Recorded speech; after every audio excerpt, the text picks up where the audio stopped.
tous, très heureuse de vous retrouver pour ce premier numéro de votre magazine d'information Ailleurs dans le monde. Après la chute du mur de Berlin le 9 novembre 1989, l'Allemagne célèbre ce samedi 3 octobre 2020 le 30e anniversaire de sa réunification. Le nouvel ambassadeur de la République fédérale d'Allemagne en Côte d'Ivoire, M. Ingo Herbert, est notre invité.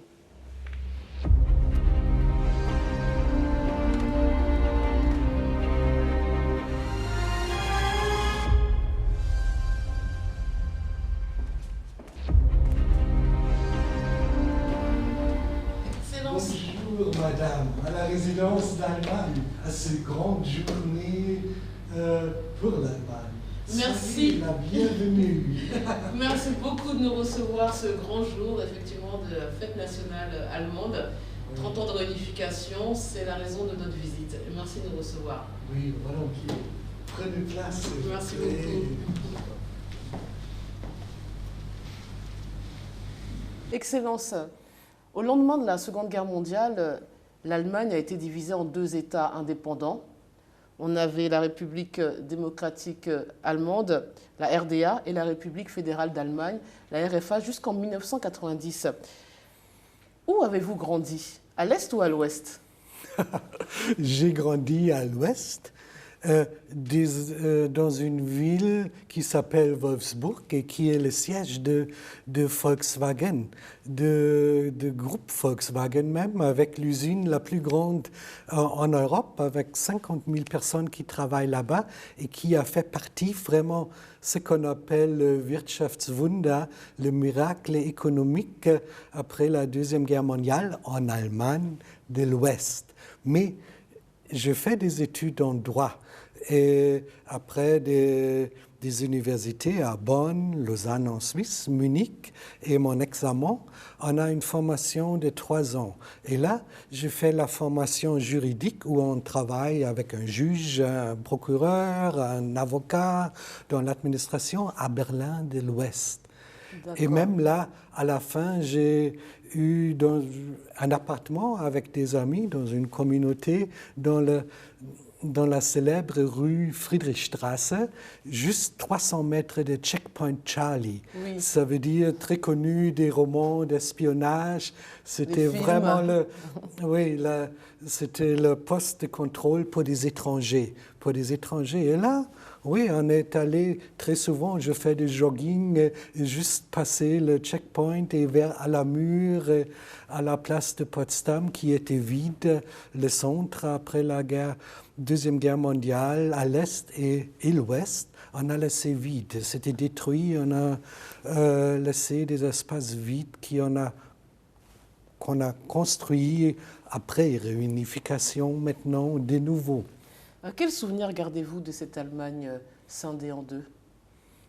Personnellement, je n'ai pas eu de la famille en Allemagne de l'Est.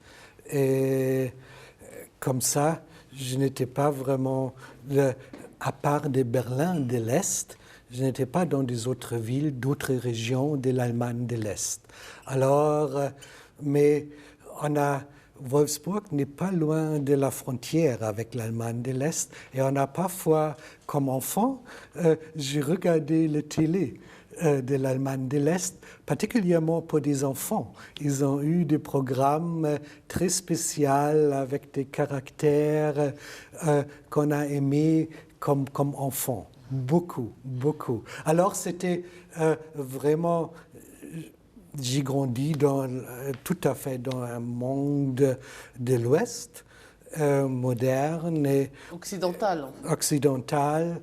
Et l'autre partie, c'était là, mais ce n'était pas très connu pour moi. D'accord. Le 7 octobre 1989, la RDA célébrait son 40e anniversaire à Berlin, ce qui prouve que la perspective d'une réunification n'était que hypothétique, quelques jours avant la chute du mur de Berlin. Qu'est-ce qui a finalement précipité le processus de réunification? Je crois que c'était toute une vague en Europe de l'Est. Ça a commencé en Pologne avec Solidarność. Il y avait la perestroïka, glasnost de Gorbatchev et déjà je crois que c'était en août et septembre, l'Hongrie, ils ont ouvert les frontières. Ils ont vraiment cassé ce qu'on appelle le Iron Curtain, le rideau en fer. Et là, des milliers de citoyens de l'Allemagne de l'Est se sont fuis en Autriche et en Allemagne. Alors, c'était déjà préparé par des développements dans des autres pays socialistes en Europe de l'Est. Et seulement le régime de Honecker, de l'Allemagne de l'Est, était connu, être très fidèle à Moscou, au régime de Moscou. Mais même Gorbatchev, vous avez mentionné la célébration de 40 ans de la RDA. Là, il a dit le célèbre mot à Honecker qui est en retard dans l'histoire. Ce qui est en retard en histoire va être puni par l'histoire. Hein. Donc, vous voulez dire que c'était un mouvement déjà issu de l'Est qui a précipité. Non, c'était inéluctable, c'était inévitable. C'était inévitable, c'est un changement vers plus de la démocratie et la liberté. C'était un changement qui venait du peuple. Dans toute l'Europe. Qui venait plus du peuple que des politiciens, ce changement? Il venait plus de la population? C'était plus la population. Chez nous, définitivement, le régime de Honecker, jusqu'au dernier moment. Même en octobre, il était convaincu on va résister les mouvements pour plus de démocratie, plus de liberté dans des autres pays. La population, vous venez de le dire, a joué un grand rôle, mais pour formaliser cette réunification, il a fallu que les gouvernements de ces deux États, de ces deux Allemagnes se réunissent. Et il y a eu plusieurs points d'achoppement, notamment en ce qui concerne la loi fondamentale, la délimitation des frontières et l'unification monétaire. Comment votre pays a tranché finalement sur tous ces différents points de discorde? Oui, naturellement, on n'était pas vraiment préparé à cette réunification. C'était un processus et une vague historique. L'an dernier, on a fêté 30 ans de la chute de la mur de Berlin. Et ça, c'était l'événement, je crois, tout le monde a bien reconnu, apprécié, fêté. Et comme j'ai dit, ça a commencé avec une fuite de la population vers l'ouest. Alors, il y avait la nécessité d'agir pour deux aspects. Je crois aussi les alliés, même les capitales à Washington, à Londres et Paris, personne n'était préparé vraiment. Et on a deux aspects, les aspects de l'extérieur, de la politique extérieure, parce qu'on a aussi encore eu des accords après la Deuxième Guerre mondiale avec quelques compétences des Alliés sur l'Allemagne et particulièrement sur Berlin. Et en plus interne. Et là, vous avez raison, ce n'était pas facile. Et ça a commencé, cette fuite des gens. Par exemple, en janvier 1990, 200 000 des citoyens de l'Allemagne de l'Est se sont fuis à l'Ouest. Pour arrêter cet exode des gens, il était nécessaire par exemple, d'introduire aussi, à cette époque, pas l'euro, mais le Deutsche Mark, la monnaie d'Allemagne de l'Ouest, aussi pour des citoyens à l'Allemagne de l'Est. Et c'est venu en juillet. C'était une décision assez difficile parce qu'il y avait vraiment des monétaires, parce qu'il y avait des différences des économies. En plus, après la résignation du régime, de l'ancien régime de Honecker, ils ont eu en Allemagne de l'Est des élections, avec aussi un gouvernement transitoire. Et là déjà, avec une jeune Angela Merkel, Oui.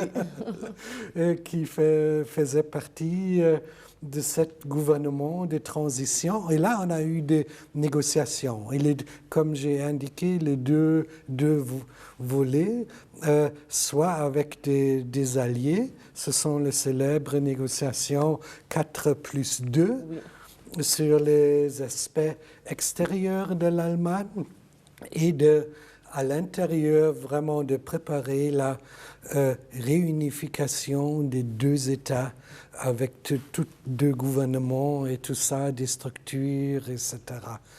Et ça a pris, oui, à peu près 1 an de négociations, de régler. Et je crois les traités de l'unité, comme on dit, c'est un accord à la fin avec, oui, d'un grand volume.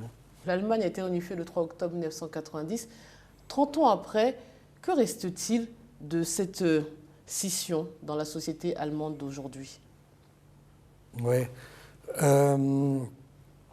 Je crois économiquement, c'était dur aussi en début de l'année 2000.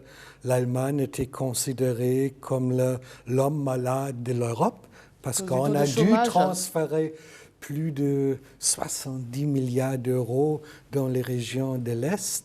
Ça a changé après, aussi avec l'économie qui s'est développée dans toute l'Europe de l'Est. Mais aussi administratif, vous avez mentionné la loi fondamentale, notre Constitution. On n'a jamais eu un référendum sur la réunification. On a accepté la loi fondamentale. Mais dans les têtes des gens, vous avez raison, c'était j'avoue, je suis honnête, c'était le défi le plus difficile de réunir les gens. Pas les jeunes. Les jeunes ont aimé les possibilités, la liberté, et beaucoup ont quitté les régions et sont allés où ils ont trouvé un emploi, plutôt à l'ouest. Par exemple, un État fédéral comme la Saxe a perdu 20% de la population. C'était la Bavière, en l'ouest, avec beaucoup d'industries, a eu une croissance de 8%. Mais la mentalité, c'était très difficile, par exemple, naturellement, c'était un système tout à fait différent, le système socialiste. On a eu des atouts, comme par exemple comment de s'occuper des enfants. Les femmes on a beaucoup plus promu le rôle des femmes et des femmes indépendantes. En plus, pour un système comme de l'Allemagne de l'Est, on devrait 100% dans le système. Mais c'était pas facile pour des gens. Et par exemple, dans le service diplomatique, on n'a pas accepté de diplomates de l'Allemagne de l'Est. Ils étaient choisis déjà parfois à l'école, formés à Potsdam et à IMU, à Moscou. Genscher, comme ministre des Affaires étrangères, a dit non. Avec la police, l'armée, naturellement, pas les autres fonctionnaires, mais des autres, on a beaucoup accepté aussi dans la juridiction et au cours, naturellement. On a formé les gens. Mais quand même, si vous me demandez aujourd'hui, économiquement, on n'a vraiment presque pas de différence. Mais un sondage dit 3/4 sont contents de la situation économique dans les pays de l'Allemagne de l'Est. Mais 2/3 disent on nous considère comme des citoyens deuxième classe. Avant la réunification, le contexte économique était favorable pour la RFA et il était précaire pour la RDA. Vous nous dites non, mais est-ce que ces disparités existent encore aujourd'hui? En ce qui concerne l'infrastructure, si vous voyez visiter les villes, les villages, non, c'est presque le même niveau. Là, c'était vraiment un succès. Le bilan est positif. Aussi, à Berlin, j'ai mentionné, le centre était vide. On a reconstruit ça et dans les premières années de la réunification, on a clairement réalisé maintenant, oui, je traverse à la Berlin de l'Est où je suis dans une ville de l'Allemagne de l'Est. Non, pas tellement. Économiquement, aussi, il y a des États fédéraux dans l'Allemagne de l'Est qui étaient historiquement déjà dans le début de l'industrialisation dans un chemin positif se sont bien développés, comme le Saxe, Dresden, Leipzig, Thuringia. Mais les régions qui étaient plutôt seulement des régions du secteur agriculture sont encore des régions pauvres. Mais actuellement, on trouve ça aussi en Allemagne de l'Ouest. Là aussi, on a des régions riches. Mais la chute du mur de Berlin a signé, il est vrai, la fin du communisme et la naissance d'un libéralisme triomphant. Mais cela n'a pas empêché les inégalités, les populismes en Allemagne. Peut-on s'en satisfaire et est-ce vraiment un choix irréversible qui a été fait? Oui, je crois, oui. Ça, c'est vraiment... non, il y avait il faut le dire, vous avez mentionné le peuple qui ont eu des manifestations, toujours le lundi à Leipzig, une centaine de milliers qui ont plusieurs semaines manifesté pour la démocratie, pour la liberté, pour une liberté d'expression et contre un régime de contrôle. Et je crois que c'est juste. Et en plus, il faut dire en Allemagne, on n'a pas... ça, c'est un aussi des raisons pour le succès de l'économie allemande. On a un système, ce on appelle... on a un système de marché, mais de l'économie sociale. C'est ça, on n'a pas le système anglo-américain, seulement le profit. Il y a aussi toujours l'État qui doit mettre le cadre parce que les entreprises ne s'occupent pas des aspects sociaux et environnementaux. Ça doit venir de l'État. La réunification a conduit finalement à l'intégration de la RDA, donc la République démocratique allemande, dans la République fédérale d'Allemagne, donc la RFA. Peut-on parler d'une victoire idéologique, culturelle et même économique de l'Allemagne de l'Ouest sur l'Allemagne de l'Est? Idéologique, comme j'ai dit, oui. C'était, oui. Culturel, économiquement aussi, parce que, comme vous avez aussi mentionné, la situation a été très précaire dans tous les pays de l'Europe de l'Est. Là, on a vu la planification. Ce n'est pas réaliste. On ne peut pas planifier tous. L'économie, c'est tellement complexe. C'est sous Otto von Bismarck qu'a eu lieu officiellement l'unification de l'Allemagne sous la forme d'un État-nation, le 18 janvier 1871. Et plus d'un siècle après, on emploie le terme de réunification. L'unité, visiblement, semble être une problématique récurrente pour votre pays. Comment l'expliquez-vous? Vous avez tout à fait raison. La différence, c'est cette fois Helmut Kohl, qui était le chancelier et qui a eu l'expérience de la Deuxième Guerre mondiale, a géré la réunification par l'Europe et avec l'Europe. Et pour Bismarck, le thème central, c'était la Prussie. faire la Prussie, qui n'existe plus après la Deuxième Guerre mondiale, la puissance d'Allemagne. C'était d'abord toujours une fédération très légère avec l'Autriche comme l'empereur. Mais Bismarck, son but, c'était... Et il a ignoré les autres royaumes qu'on a eus, comme la Bavière, Baden-Württemberg, qui étaient, d'un point de vue économique, déjà dans le 19e siècle, très, très riches. Et on a construit la République fédérale et on est vraiment fédéral avec des pays, avec les États fédéraux, avec beaucoup de puissance. Et ça, c'est un avantage, et aussi avec l'idée de l'Europe. Bismarck n'a pas vu. Il a eu, Kissinger l'aime beaucoup, une balance de puissance. C'était vraiment le génie de Bismarck. Mais ce n'est pas vraiment une garantie pour une paix en Europe.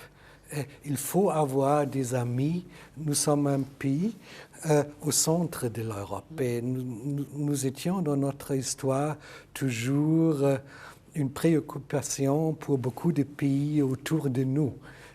Mais d'avoir vraiment des relations amicales, ça fonctionne seulement comme Europe. Et donc, au XXe siècle, en tout cas. Et ça, c'était la différence. On a respecté avec la structure fédérale les structures historiques et on a vraiment un clair plaidoyer pour l'Europe. Alors, ce samedi 3 octobre, l'Allemagne célèbre donc son unité, mais dans un contexte de crise sanitaire. 8 mois après l'apparition du premier cas de coronavirus dans votre pays, quel est le dernier bilan dont vous disposez? D'abord, on a eu environ 300 000 des cas de gens infectés. Actuellement, on a environ 25 000. Et par jour, les chiffres augmentent. Actuellement, 2000 par jour. Mais vraiment dans des hôpitaux, dans des stations avec des soins intensifs, ce sont 350. Et on a eu à peu près 10 000 morts jusqu'à présent. 10 000 morts quand même. Pour lutter contre la pandémie, l'Allemagne a fait un choix d'imposer des mesures beaucoup moins strictes que ses pays voisins et engager une politique de dépistage massif. Cette stratégie a-t-elle été payante? Oui, je trouve un avantage, et je l'ai mentionné plusieurs fois, c'est notre structure fédérale. Ce n'est pas seulement le gouvernement national qui décide, c'est toujours Madame la chancelière Merkel qui, ensemble avec le nom, c'est ministre-président, des gouverneurs des régions, des États fédéraux, se concertent sur des mesures. Et c'est au chaque État fédéral de décider si on va ouvrir les écoles, si on va laisser plus de temps pour les bars, ou décide à 22 heures on ferme, si on doit porter des masques dans les transports publics, dans les magasins. Comme ça, je crois on a réagi, mais trouvé une réponse flexible. Et si en comparaison avec des autres pays plus touchés, comme la France, l'Espagne maintenant, où les chiffres d'augmentation sont encore beaucoup plus hauts, je trouve, oui, on essaye toujours, trial and error, on essaye, erreur, parce que ce qui reste, c'est l'incertitude. Hein. Ça reste encore jusqu'à on a une vaccination. Alors, quelle est l'implication de la République d'Allemagne dans la lutte contre le coronavirus ici en Côte d'Ivoire? On a réagi en plusieurs niveaux. On a une coopération depuis longtemps. Là, on a reprogrammé le budget, des moyens comme ça dans la santé. On a donné au gouvernement 2 millions d'euros et 3 millions pour des créer d'emplois et on va encore participer au fonds de PME avec 30 millions. Mais en plus, on a, pour assister les pays africains en voie de développement, très, très vite, on a transféré une centaine de millions d'euros, de dollars à des organisations comme l'Organisation mondiale de la santé, et on a dit sont des conditions. Vous décidez ce que vous faites ça. Aussi des autres fonds des Nations Unies ou même le programme alimentaire mondial et à la CEDEAO, par exemple, on a donné 13 millions d'euros pour des moyens aussi jetés à la remise de matériaux, d'équipements ici de la CEDEAO financés par le gouvernement. Visiblement, l'Allemagne est très généreuse, mais est-ce qu'elle a les moyens de cette générosité? Ou est-ce que c'est parce que pour vous, c'est inévitable? Vous n'avez pas le choix. On a eu une politique budgétaire très stricte. On n'a pas fait des dettes dans les dernières années. Comme ça, on a maintenant fait des dettes, mais on est capable d'être généreux. Et l'autre dernier point, c'est par exemple quand je visitais, on va aussi soutenir l'Institut Pasteur, votre institut de référence. Quand j'étais là, la professeure, la directrice, c'était très, très gentil avec moi. J'ai pensé, elle a dit, ah oui, merci, merci, du protocole de Berlin. J'ai dit, je connais la célèbre conférence de Berlin qui était pour l'Afrique jusqu'aujourd'hui, une conférence assez précaire aussi pour nous. Mais le protocole de Berlin, oui, votre charité et votre institut, ils ont envoyé en janvier à tous les instituts qui sont dans un réseau, même les instituts Pasteur, sont plus de 30 instituts, les réactifs et le protocole du virus. Alors, en février, ici aussi, on s'est préparé pour être capable de tester les premiers cas en mars quand ils sont aussi venus en Côte d'Ivoire. Et ça, ce n'était pas connu, mais ça montre, je crois, la solidarité qui est nécessaire en ce moment. Aussi, si on a une vaccination. Oui, on attend. Ouais. Alors, dernière question, Excellence. Avant votre nomination ici en Côte d'Ivoire, vous étiez en poste au Burkina Faso. Et ces deux pays, finalement, vont connaître des échéances électorales dans les semaines à venir. Quel est votre regard, votre sentiment sur ces deux élections, à la fois celle du Burkina Faso et celle de la Côte d'Ivoire? On a parlé aujourd'hui beaucoup sur l'Allemagne. Merci pour cette possibilité. Et vous avez vu l'histoire d'Allemagne. C'est l'histoire avec beaucoup de ruptures. Et je crois que chaque pays a son histoire. Le Burkina Faso a son histoire, la Côte d'Ivoire a son histoire. Et j'ose dire, vous êtes aussi des pays avec des ruptures comme l'Allemagne. Et pour nous, ici en Côte d'Ivoire, l'intérêt, c'est clair, c'est dans une démocratie, on a des élections et on a besoin des élections transparentes et crédibles. Et là, on soutient PNUD, le programme des Nations Unies de développement, d'assister le gouvernement. On fait la même chose au Burkina Faso. Au Burkina Faso, on a une autre histoire. Et, on a eu l'insurrection, on a eu un putsch, on a eu un nouvel gouvernement et je trouvais là, on a encore un dialogue national politique. Et avec la menace du terrorisme, c'est aussi encore plus nécessaire d'avoir ce dialogue. Ici, quand je suis venu en Côte d'Ivoire, il y a 2 mois et demi, j'étais étonné de voir le climat politique très confrontatif, très confrontatif. Bon, ça devient de votre histoire, mais... il n'y a pas assez de dialogue? J'espère, dans une démocratie, on a besoin d'un dialogue et vraiment un clair plaidoyer pour la démocratie. Et des élections, ce sont le moyen principal aussi pour l'inclusion du peuple. Excellence, merci de nous avoir reçus et d'avoir répondu à toutes nos questions.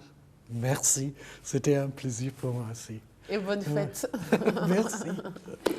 Merci à vous de nous avoir suivis. C'est la fin de cette émission. On se retrouve dès la semaine prochaine pour un nouveau numéro de votre magazine Ailleurs dans le monde. Bonne suite des programmes sur RTI 1 et sur Radio Côte d'Ivoire.